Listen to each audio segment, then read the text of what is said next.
Hello बच्चों। आज हम हिंदी विषय कक्षा 12 का क्वेश्चन नंबर जो 4 जो पेपर में आएगा वो 5 नंबर का आएगा और उसमें एक रिपोर्ट तैयार करनी होगी। यानी कि एक तरीके से कम शब्दों में एक निबंध ही लिखना है। इसको कैसे लिखेंगे आज मैं आपके सामने 2 टॉपिक समझाने वाला हूँ। मेरे पास जैसे ये राजनीति में नैतिक अवमूल्यन ये आ सकता है, पेपर में ऐसे देगा अनीतिपरक राजनीति विषय पर लगभग 150 शब्दों में उल्लेख की लिखिए। तो देखिए इसमें कैसे करेंगे। राजनीति में नैतिक अवमूल्यन में कहते हैं कि जहाँ पर नैतिकता समाप्त हो जाती है। नैतिकता मतलब होता है एक दूसरे का सम्मान करना, अच्छे से पेश आना। तो जहाँ पर नैतिकता समाप्त हो जाते हैं वहीं से राजनीति शुरू होती है। इसका कारण भी है क्योंकि आज की राजनीति वोटों का घिनौना खेल हो गई है। आज राजनीति में सिर्फ जो कैंडिडेट खड़े होते हैं उनको वोट चाहिए। आज किसी भी नेता का एकमात्र उद्देश्य साम दाम दंड भेद किसी भी प्रकार से वोट प्राप्त कर सत्ता हथियाना है। वोट यदि सीधे से मिले तो ठीक, नहीं तो मोल तोल जाति, यानी कि मोल तोल का मतलब पैसे से खरीद कर, जातियों में बांटकर और कुछ भी समाज में संप्रदायगत विद्वेष फैलाकर लोगों में मतभेद उत्पन्न करने और लाठी बंदूक के सभी विकल्प खुले हैं। जहाँ जिससे और जैसे भी काम चले वोट मिलने चाहिए बस। इसलिए प्रसिद्ध कहावत है कि राजनीति और जंग में सब जायज़ है, जैसे भी हो जीत मिलनी चाहिए। यही कारण है कि आज की राजनीति में धनबल मतलब पैसा और बाहुबल और जो फिजिकल ताकत है, इन दोनों का ही बोलबाला है और इन दोनों का ही सत्ता प्राप्ति के लिए दुरुपयोग हो रहा है। अपराधी प्रवृत्ति का एक प्रत्याशी बंदूक की नोक पर स्वच्छ छवि वाले प्रत्याशी को चुनाव में आसानी से हराकर सत्ता पर काबिज हो सकता है। इससे एक और उसे जहां पुलिस का जो डर है उससे मुक्ति मिल जाती है, वहीं आगे अपराध करने के लिए सत्ता का संरक्षण भी मिल जाता है। राजनीति के इस अपराधीकरण का ही परिणाम है कि आज सत्ता पक्ष के ना जाने कितने विधायक और सांसद हत्या और बलात्कार जैसे अपराधों में जेल में बंद हैं और सत्ता की हनक के बल पर स्वयं को दोषमुक्त कराने के लिए अदालतों में आरोपों का सामना कर रहे हैं। यह राजनीति के अवमूल्यन की प्रकाष्ठा है।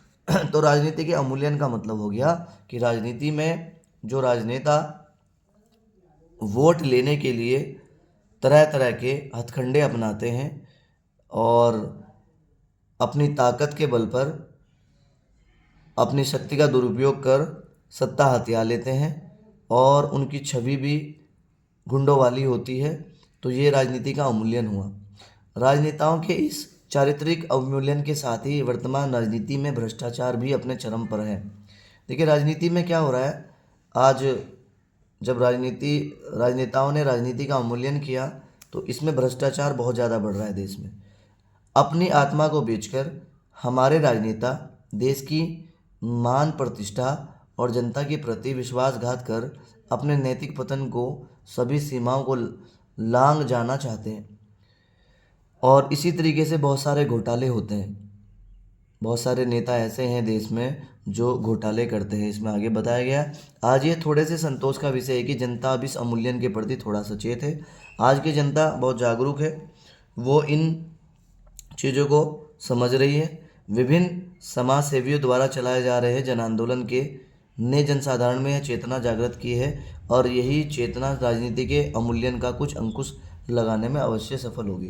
तो उम्मीद करता हूँ ये वाला टॉपिक समझ आया होगा कि राजनीति में अवमूल्यन कैसे हो रहा है, यानी कि जो वोट सही आदमी पे पड़ने चाहिए आज गलत आदमी पे कैसे पड़ जाते हैं। ये टॉपिक हमारा इस बारे में था। और आगे एक और टॉपिक है जो हमें आज करना है, वो है हर घर नल और जल योजना के परिप्रेक्ष्य में अपने ग्राम या मोहल्ले में पेयजल की स्थिति पर लगभग 150 शब्दों में जनप्रतिनिधि के नाम पर एक रिपोर्ट तैयार कीजिए। तो 150 शब्दों में क्वेश्चन नंबर 4 आना है और वो 5 नंबर का होगा। तो आपको हर घर नल और जल योजना का के बारे में अपने जो जनप्रतिनिधि है, जनप्रतिनिधि होता है जो भी गांव का मेन मुखिया है, ग्राम प्रधान हुआ, नगर में नगर पंचायत हुआ, या फिर क्षेत्र के विधायक हैं, उनको एक रिपोर्ट लिखनी है। तो सेवा में विधायक, विधायक कहाँ के हैं? रुड़की विधानसभा क्षेत्र, उत्तराखंड। विषय क्या है? हर घर नल और जल योजना के संबंधित में रिपोर्ट लिख रहे हैं। देखिए जैसे इसमें लिखा है महोदय, यहाँ पर लिब्बारेड्डी एक जगह है उत्तराखंड में, ये रुड़की के पास पड़ती है। तो लिब्बारेड्डी उत्तराखंड राज्य की तहसील रुड़की का एक बड़ा गांव है जो आपके विधानसभा क्षेत्र के अंतर्गत आता है। तो हम विधायक को लिख रहे हैं एक पत्र कि विधायक साहब, ये जो लिब्बारेड्डी है ये रुड़की तहसील में एक बहुत बड़ा गांव है, ये आपके क्षेत्र में आता है, और 2011 में हुई जनगणना के अनुसार यहाँ पर लगभग 10,000 वोट है। गांव में पेयजल का मुख्य स्रोत हैंडपंप है, यानी कि नल के जो होते हैं, नल लगे होते हैं, हैंडपंप से पानी आता है। लेकिन अब गांव में पानी साफ़ सुथरा नहीं रहा है। तब समस्या गर्मियों में और भयंकर रूप ले लेती है। जब पानी का स्तर गिरता है तो हैंडपंप सूख जाते हैं। पिछले वर्ष स्वच्छ जल सर्वेक्षण अभियान के अंतर्गत गांव में स्थिति केवल 5 हैंडपंप का ही पानी पीने योग्य माना गया था।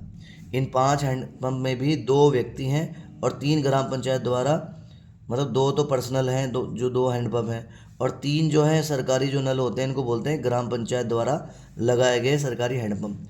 भूमि जल के प्रदूषित होने के कारण अब भूमि का जल जो नीचे है वो प्रदूषित हो गया, उससे गांव की जो जनसंख्या है वो प्रदूषित जल पीने के लिए मजबूर है, जिस कारण गांव में हर तीसरा आदमी पीलिया और बहुत सारे रोगों से पीड़ित हैं। केंद्र सरकार की सहायता से चल रही है ये जो योजना है, हर घर नल योजना के अंतर्गत गांव में सरकारी टंकी का निर्माण पूरा हुए 6 माह बीत गए हैं। मतलब गांव में टंकी बन गई है, लेकिन अभी तक ये जो परिवार हैं, इन्होंने 1753 परिवार गिनवाए थे, इनमें से 200 परिवारों के जल के कनेक्शन हो पाए हैं। और हर घर जल पहुंचाने के लिए गांव में जो संस्था काम कर रही है, वो अधिकारी से बात करने पर पता चला कि ऊपर से कार्य करने के लिए पर्याप्त धनराशि नहीं मिल पा रही है।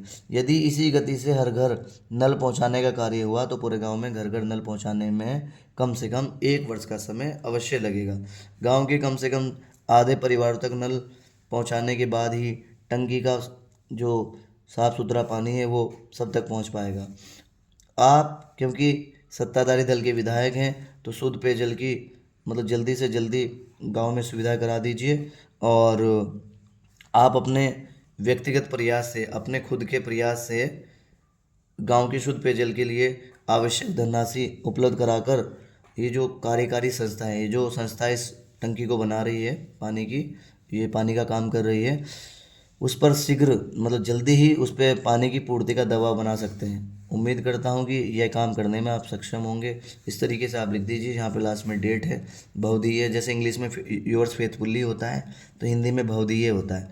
और बहुधीय इसमें नाम लिखा हो तो ठीक है, और नाम नहीं लिखा है तो आप कुछ भी नाम यहाँ पर लिख सकते हैं। उम्मीद करता हूँ कि इसमें रिपोर्ट तैयार करना आपको आ गया होगा, और ये पेपर में बिल्कुल नहीं छोड़ना है। 5 नंबर आपके पक्के हो जाने चाहिए।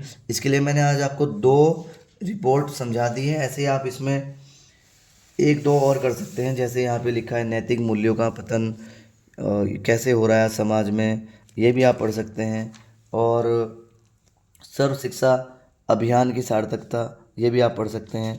कंप्यूटर का गर्म बाजार, कंप्यूटर के क्या फ़ायदे हुए हैं, क्या हो रहा है समाज में कंप्यूटर आने से, तो इस तरीके से आप लिख सकते हैं। उम्मीद करता हूँ इस वीडियो में आपको क्वेश्चन नंबर 4 हिंदी विषय का क्लियर हो गया होगा, जो पेपर में 5 नंबर का आना है। धन्यवाद, थैंक यू सो मच।